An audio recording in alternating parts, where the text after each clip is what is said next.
정치권 이슈를 직접 묻고 답하는 정치 Y. 수요일의 고정 코너 정치와의 시간입니다. 이현주 전 국민의힘 의원과 함께하겠습니다. 어서 오십시오. 네, 안녕하세요. 아니 그저께 국민의힘 중앙윤리위원회 징계 의결 받으신 거 보고 놀랐습니다. 저도 놀랐어요. 저희 프로그램에서 하신 발언도 거기 포함이 돼 있더라고요. 그렇죠. 뭐였더라? 그 셋 중에 하나였던 것 같은데. 네, 대통령한테 줄 잘 서고 잘 보이면 장관이 된다는 메시지 주는 것 같다. 그 세 명 이번에 개각까지. 네, 신원식, 유인촌, 김행 장관 후보자. 그 말이 무슨 문제가 있죠? 저는 아직도 이해를 못했어요. 일단 결정 보고 놀라신 거고요. 그렇죠. 아니 왜냐하면 전혀 저한테 연락이 없었거든요. 뭐 어떤 전화라든가 본인한테 뭐 확인이나 아니면 뭐 소명이나 이런 거.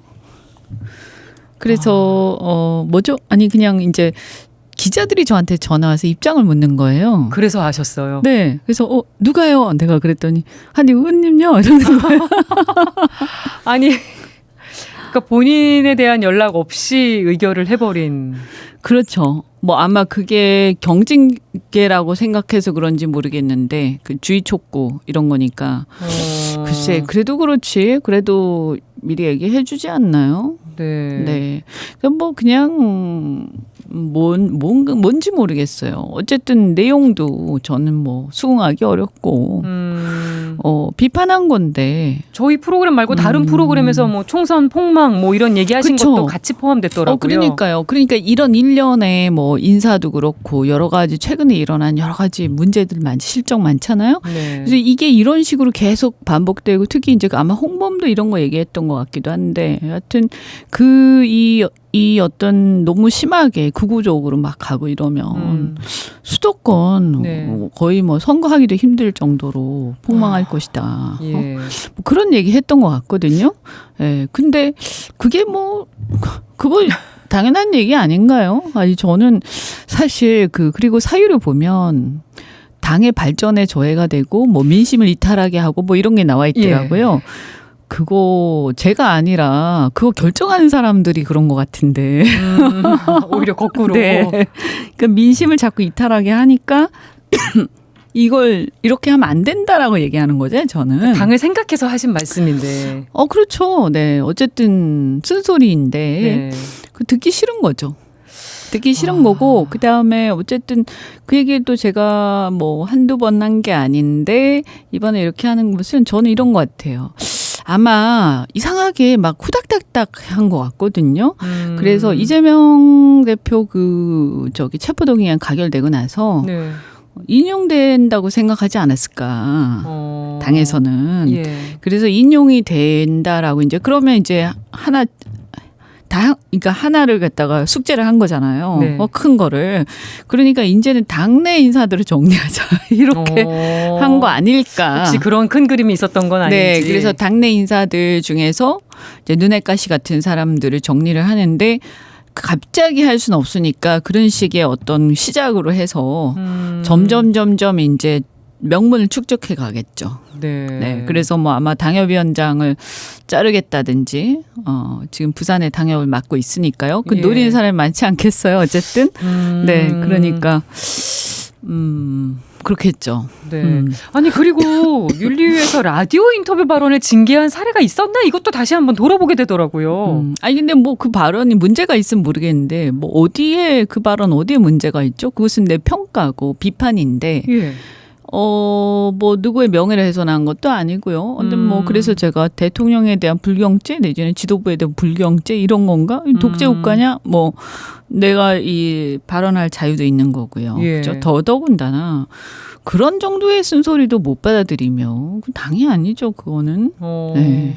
뭐 방송 출연이나 발언에 부담스럽거나 이런 건 전혀 없으신 거죠? 제가 뭐 부담이 있었으면 아예 처음부터 안 했겠죠. 제가 바보도 아니고. 그죠? 그리고 그게 그냥 뭐 안 하다가 갑자기 한 번 한 게 아니라 사실은 일관되게 그런 입장을 갖고 있었던 거잖아요. 평론 워낙 많이 하고 계셔서. 그렇죠. 그리고 들으라고 하는 거잖아요. 그건 뭐 제가 혼자서 몰래 하는 것도 아니고 들어라 이런 거니까 그 사람들이 듣긴 들은 모양이다. 안 듣는 줄 알았는데 듣긴 들었구나. 예. 다행이다 그나마. 이렇게 생각하죠. 그래서 예. 어쨌든 계속 하겠다 나는. 왜냐하면 네. 더 심각해지고 있는 것 같으니까 이렇게 징계하는 걸 보면 예. 상황은 그러니까 이렇게 징계하는 걸 보면 더 반민주적이고 이렇게 돼가는 것 같다. 그래서 더 이렇게 계속해서 비판해야 되겠다. 네.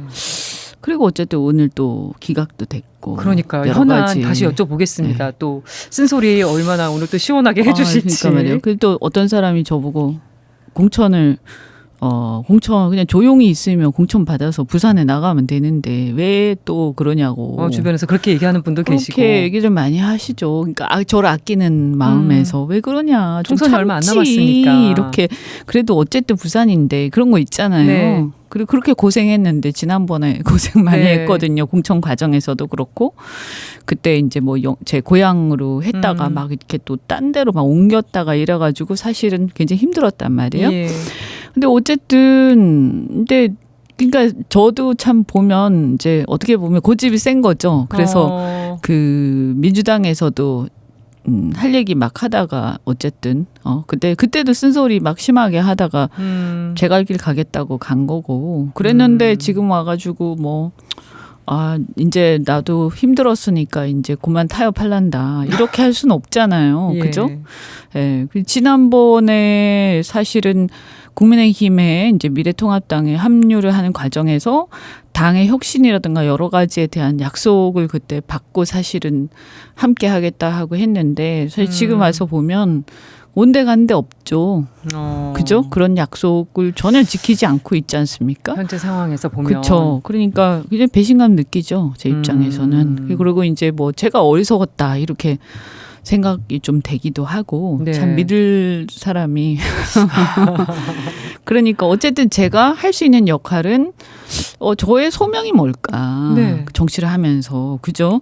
저는 어쨌든 두 당을 다 이렇게 졸업을 하고 있잖아요. 경험을 경험을 해보셨으니까. 다 깊이 했잖아요. 그러면 두 당을 다 깊숙이 아는 입장에서 정말 국민들이 원하는 게 뭔지 이런 걸 고민해서 내가 할 얘기를 계속 해주고 네. 그래서 이렇게 극단적으로 이렇게 가는 것을 바로 잡아서 균형을 맞춰주는 게 제가 또 할 일인 것 같기도 하다. 그러니까요. 네. 의원님이 해주시는 그 평론이나 코멘트에 되게 속 시원하다, 바른말 잘하신다 이렇게 댓글 달아주시는 분들 많거든요. 네. 네. 그래서 그러니까요. 오늘도 한번 또 기대를 해보겠습니다. 네네네. 이재명 대표 얘기를 여쭤보지 않을 네, 수가 네, 없는데 네, 네. 국민의힘에서는 구속영장 발부를 거의 뭐 100% 생각을 했던 것 같아요. 그런 것 같아요. 그래서 오늘 논평도 좀 더 거칠게 나오기도 했는데 글쎄 말이에요. 기각이 된 오늘 상황 어떻게 보셨는지 궁금합니다. 그러니까 이제 어쨌든 국민의힘 지지층들 사이에서는 굉장히 당황하기도 하고, 뭐 일부는 굉장히 화가 많이 나 있기도 하고요. 또 논평도 그랬지만 법원을 또 비난하기도 맹비난하기도 하고 했는데. 근데 저는 그거 좀 자제를 해야 된다. 그리고 지지층은 자제를 기대하기가 이제 특히 극렬 지지층은 그 자제를 기대하기 어렵다 보니까 당의 이렇게 어른들이 그리고 당의 지도자들이 그런 것을 이렇게 좀 절제를 시켜야 된다. 왜냐하면 보수의 가장 큰 가치가요. 체제 안정이거든요. 체제 안정, 시스템 안정. 그중에 하나가 사법부를 안정시키고 사법부에 대한 존중.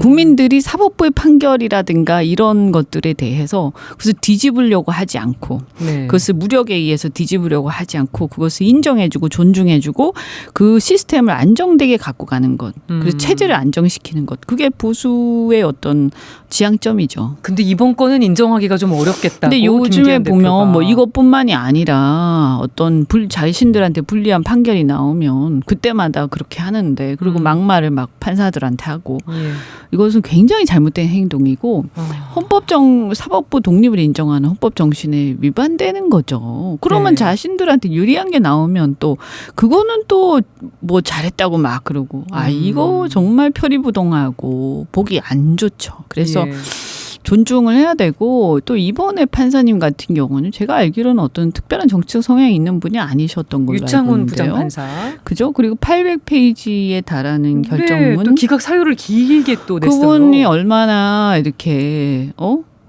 이 걱정이 되셨으면 예. 그렇게 길게 쓰셨겠어요. 좀 이례적인 일이잖아요. 그러니까 이분이 자기 소신대로 또 자신의 어떤 판사의 소신대로 이렇게 하면서도 이런 것들이 신경이 쓰이는 거죠. 네. 사람들이 막 자기를 갖다가 비난하고 여당이 비난하고 이런 것들이 신경이 쓰였기 때문에 거기에 대해서 일일이 아주 구체적이고 자세하게 이유들을 다 쓰신 거 아니에요? 그래서 다 밝힌 거. 이렇게까지 해야 될 정도로 우리 사정이 굉장히 척박한 거죠. 네. 이재명 대표 뭐 아직 재판이 남아있긴 합니다만 그래도 이번에 사법 리스트를 좀 어느 정도 털었다고 봐도 될까요? 또 법조인 출신이기도 하셔서. 아니 이거는 뭐 유무죄에 대한 판단은 아니니까요. 그것은 별도로 이제 재판을 받으면서 본인이 방어를 하셔야 되는 거고요. 불구속 상태로 가는 네, 거니까. 이것은 이제 수사를 이제 구속 수사가 아니라 불구속 상태에서 수사를 한다. 네. 이런 게 이제 어느 정도 정리가 됐다고 봐야죠. 물론 검찰에서 또 다른 건을 가지고 할 수도 있죠. 구속영장 청구를 할 수도 있죠. 근데 예. 제가 볼 때 이 정도 됐으면 국민들이 이제는 그냥 불구속 상태에서 빨리 기소하고 재판으로 넘겨라라고 생각하는 분들이 좀 늘어나지 않겠냐. 네. 특히 중도층에서는 뭐 이재명 대표가 잘했다라든가 뭐 죄가 없다라든가 그런 얘기는 아니죠. 다만 이게 아무리 그게 뭐 굉장히 범죄가 확신시 된다 하더라도 그것은 수사기관의 생각인 것이고요. 우리 네. 헌법 정신은 어쨌든 무죄 추정이 있잖아요. 그 다음에 이분이 어쨌든 그 법원에서 얘기한 대로 도저히 우려 야당 대표니까 사실 그 부분들이 보면 뭐 왈가왈부 할 수는 있습니다만 법원의 판단이 완전히 틀렸다고 볼 수는 없거든요. 예. 저는 뭐 좀 이해가 수긍은 가더라고요. 그래서 이런 걸 보면서 어쨌든 전 자세한 건 몰랐지만 어떻게 보면 검찰에서 그렇게 난리를 치면서 천인 공노할죄가 있는 것처럼 했는데 지금 보면 소명이 제대로 된 게 극히 일부잖아요. 네. 구속의 필요성에 대해서. 예. 그럼 검찰도 사실은 이때까지 뭐 했냐 이거죠. 엄청나게 많은 걸 실력이 해왔는데. 없는 거예요. 실력이 없던가 아니면 좀 과장해서 국민들한테 얘기했던가. 어쨌든 법원은 그렇게 본 거죠. 네. 그죠? 그리고 법원의 판결은 어쨌든 우리가 존중해야 되니까 이런 상황에서 보면 이걸 뭐 다시 또 신청한다. 이거는 아마 쉽지 않을 것 같고 네. 제가 봤을 때는 이 문제는 이제는 이제 법원으로 이제 스테이지를 넘겨야 되는 거 아닌가. 그리고 네. 더 이상은 우리 정치권이 야당 대표의 사법 문제를 가지고 정치 활극을 벌이는 일은 이제 그만했으면 좋겠다. 이제는 경제, 민생 그리고 안보 위기 이런 쪽으로 네. 좀 집중을 하자. 이제는 이제 좀 챕터를 넘기자 제발. 네, 그리고 이제 총선이 얼마 안 남았지 않습니까? 그렇습니다. 내년인데 결국은 저는 이제 요거는 일단 요 상태에서 일단락이 된 것이고요. 그 다음에 이제 재판으로 가는 것은 좀 길게 걸리는 거죠. 예. 그러면 그럼 국민이 또 뭘 볼 거냐? 이 상태에서 누가 또 오바를 할 거냐? 그걸 볼 거예요, 국민들이. 그러니까 네. 일단락 된 것 같아서 그래서 민주당이 좀 유리한 국면에 쓴 것 같지만 또 만약에 민주당이 오바를 하면 또다시 또 바뀔 수도 있는 거고 또다시 예. 어떤 일이 생길 수도 있는 거예요. 그래서 누구도 사실 알 수는 없는 거고요. 이런 상태에서는 사실은 어느 쪽이 네. 제대로 민심에 부합하고 그다음에 이 지금 중도층이 지금 붕 떠 있잖아요. 네. 이 중도층의 민심을 누가 잡을 거냐. 그 싸움인 거죠. 근데 이제 저는 조금 의심되는 게 국민의힘이 만약에 계속 이런 어떤 극단적인 주장을 계속하고 이번에 판사님 막 이렇게 네. 비판하고 한 것처럼 이렇게 한다면 그럼 전략이 중도층을 투표하지 않게 해서 그러면 이제 여당이니까 어느 정도의 프리미엄은 있거든요. 네. 현실적으로. 그렇게 해서 과반을 확보하려는 전략인가.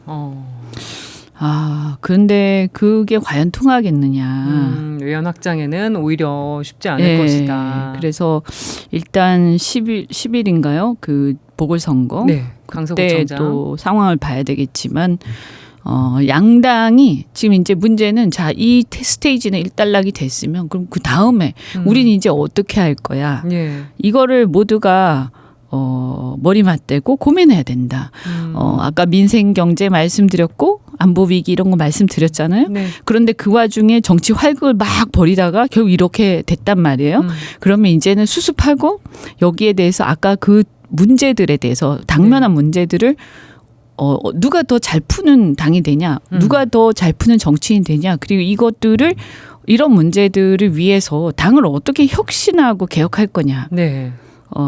누가 더 중도층을 끌어안을 거냐.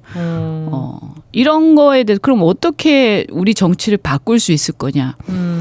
이거에 대한 답을 찾아야죠. 네. 뭐 저도 뭐 이번에 징계도 받았고 이번에 징계 받으면서 우리 당의 어떤 심각한 문제, 네. 그러니까 이 독선적이고 이렇게 막 반민주적인 이런 행태에 대해서 대통령 줄만 서는 이런 행태에 대해서 다시 한번 심각성을 느꼈는데 정말 뭔가 우리가 그 해법에 대해서 네. 대안들에 대해서 좀 장고할 필요가 있다. 고민할 필요가 있다.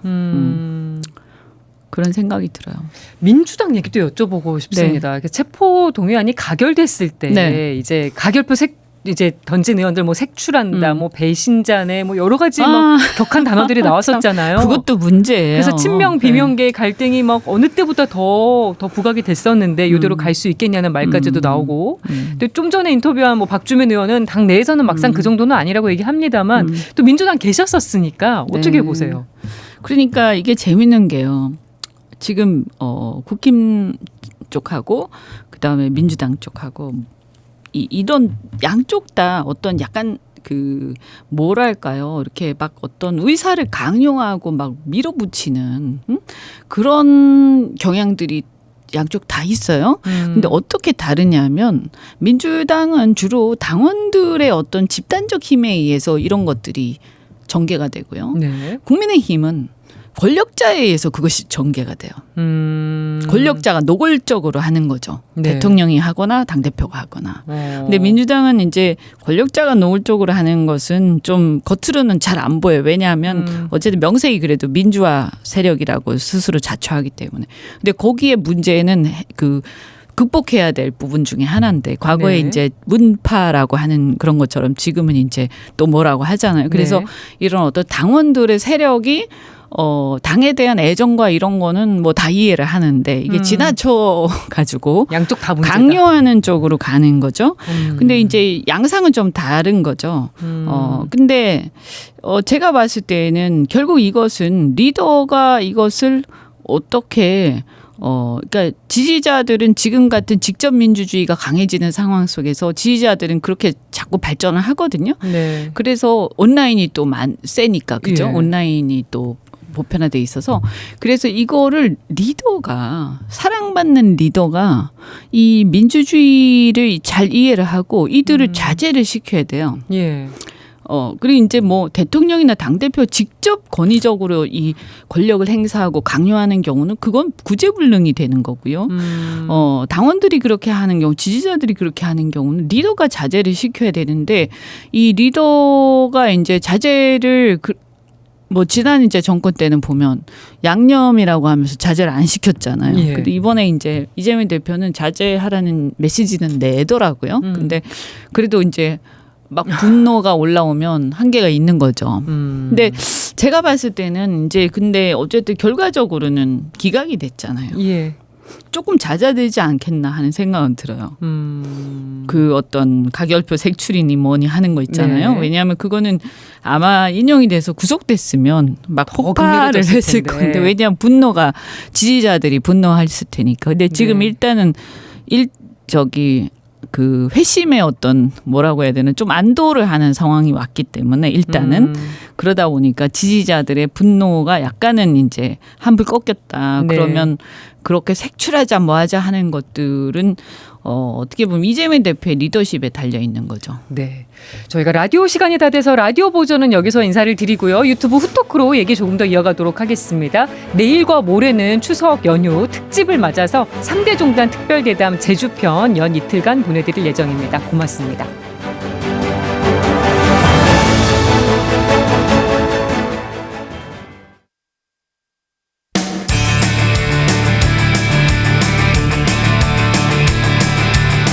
퇴근길 시사 맛집 김혜영의 뉴스 공감. 네, 유튜브 토크 이현주 전 의원과 얘기 조금 더 이어가 보도록 하겠습니다. 이재명 대표 얘기 조금 더 해봐야겠는데요. 네. 국민의힘 안철수 의원이 이재명 대표를 향해서 내년 총선에 분당갑에서 정면 승부를 펼쳐보자, 국민의 판결을 받아보자고 제안을 했더라고요. 어떻게 보시는지 궁금해요. 되게 뜬금없는 얘기 아니에요? 아니 그래도 또 본인 아니, 왜 입장에서는 갑자기 심사숙고 끝에 한 제안일 수도 얘기가 있잖아요. 왜 나와요 거기서? 그러게. 너무 뜬금없죠. 생뚱맞죠. 저 약간 뭐 안 의원이 뭐 설명한 걸 보면 법원의 기각 결정으로 이제 불구속 상태로 재판을 받게 됐으니 영장 기각은 죄가 없다는 게 아니라 구속의 필요성만 다른 것이다, 이렇게 얘기를 하면서 국민의 그 판결을 받아보자고 했는데, 그 말은 틀린 말은 아니죠. 그런데 왜 분당갑에서 왜 자기랑 해야 되는 거죠? 그러게요. 네. 좀 너무 설득력이 떨어져요. 좀 약간 뜬금없어요. 이분 왜 참나. 지금 또 강서구청장 보궐선거 선대위에도 합류를 하셨더라고요. 거긴 왜 나가시는지 그것도 이해가 안 되고. 그래도 나름 수도권에서의 표심에 또 영향을 그러니까 이제 준다고 해서 이런 거죠. 예를 들어간 거 들면 아닐까요? 제가 그 공천 신청 만약에 당에서 나를 안 자른다고 해도 내가 공천 신청을 과연 해야 돼? 라는 것이 저는 고민이 된단 말이에요. 왜 고민이 되냐면 내가 지금 현재 이런 상황에 당해서 그 당시 또 어떤 상황일지 모르는데 예. 그때 그걸 내가 외치면서 나가가지고 펴달라고 얘기할 수 있어? 내가 과연? 이런 게 있단 말이에요. 예. 예를 들어서 나는 내가 아무리 그 합리적으로 생각을 해도 어쨌든 상당한 이슈들이 나는 비판적으로 생각이 드는데 예. 특별히 이게 무슨 어떤 이념의 문제를 떠나서 말이죠. 그냥 네. 상식적으로 생각했을 때. 그런데 이걸 내가 어떻게 이걸 다 그 건너뛰고 사람들이 나한테 물어보면 유권자들이 난 무슨 얘기를 하지?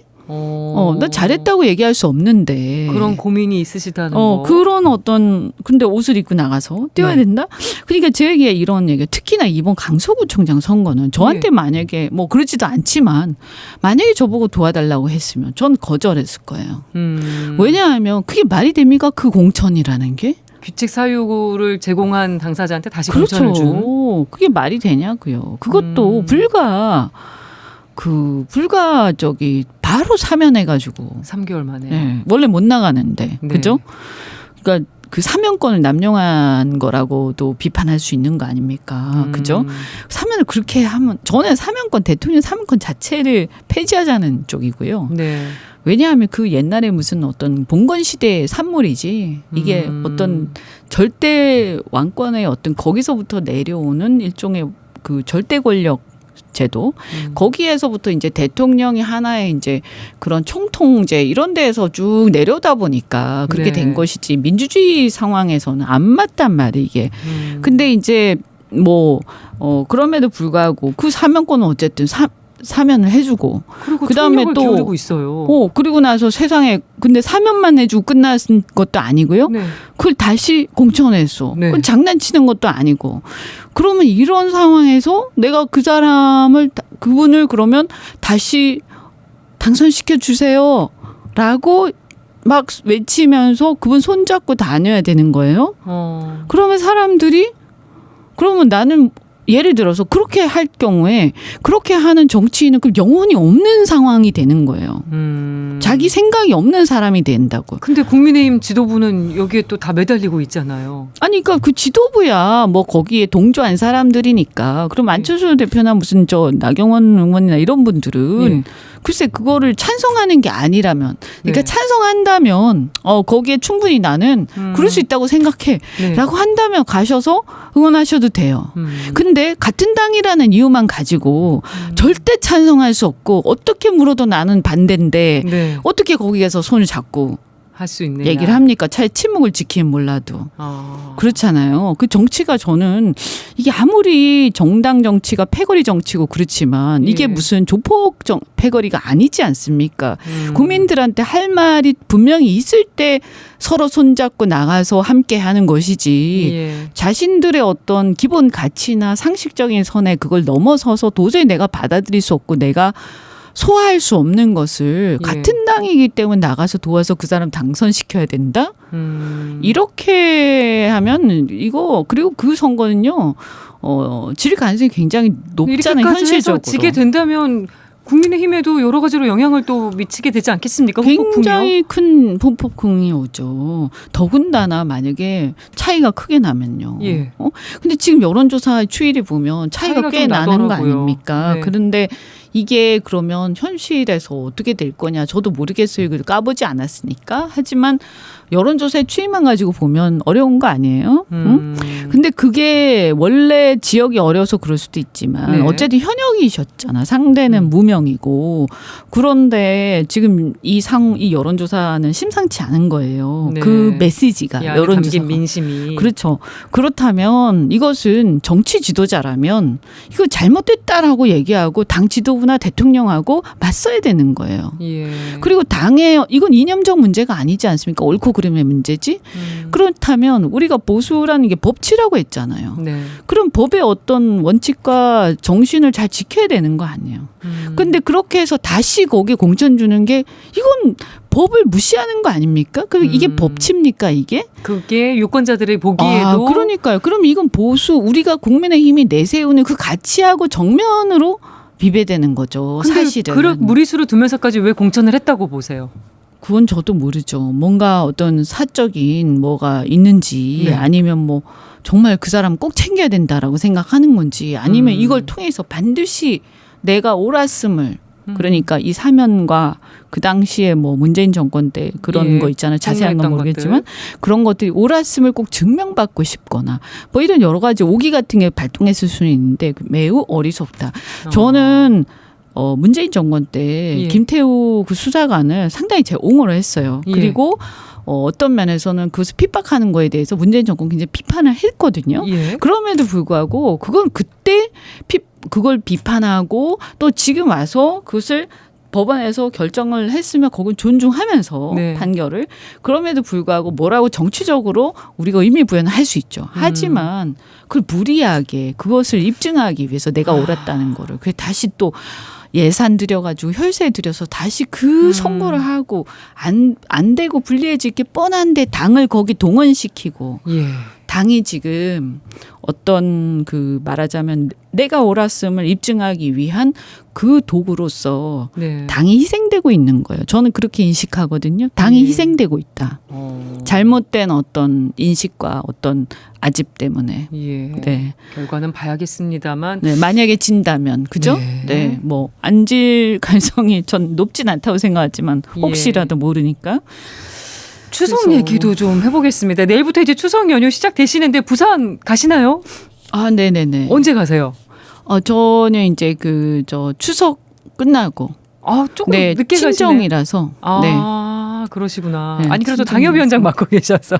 아, 네네네. 지금 뭐 징계도 받고 이래가지고 조금 네.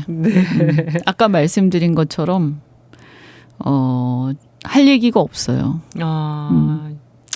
그렇죠. 이렇게 저는 그런 것 같아요. 이렇게 그래서 제가 만약에 유권자 입장이면 평소에 이렇게 국민들의 마음을 제대로 대변하지 못하면서 네.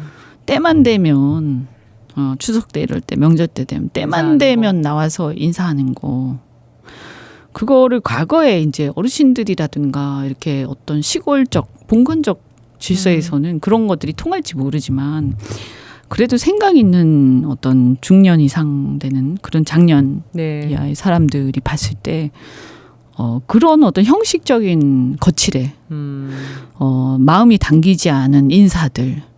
그다음에 그러나 스스로 지금 벌어지는 상황에 대해서 전혀 설명하지 못하고 그런 경우. 네. 그것을 좋아하겠는가. 우리가 뭐 기초의원은 아니지 않습니까? 국회의원이면, 그러니까 저는 지금은 아니지만 어쨌든 당협위원장도 국회의원 나가려고 하는 사람이고 그러면 네. 그 사람들은 어쨌든 국정을 견제하고 함께 하고자 하는 사람들이잖아요. 네. 그것을 책임지고자 하는 사람들. 그런데 이렇게 해서 되는가 하는 생각이 들죠.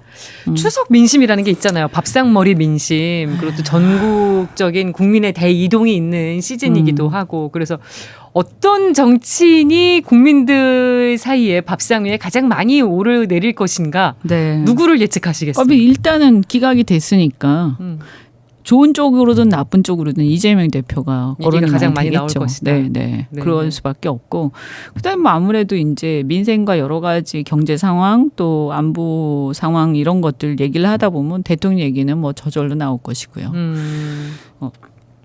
한동훈 장관 얘기도 이재명 대표가 나오면 나올 수도 있겠죠. 네.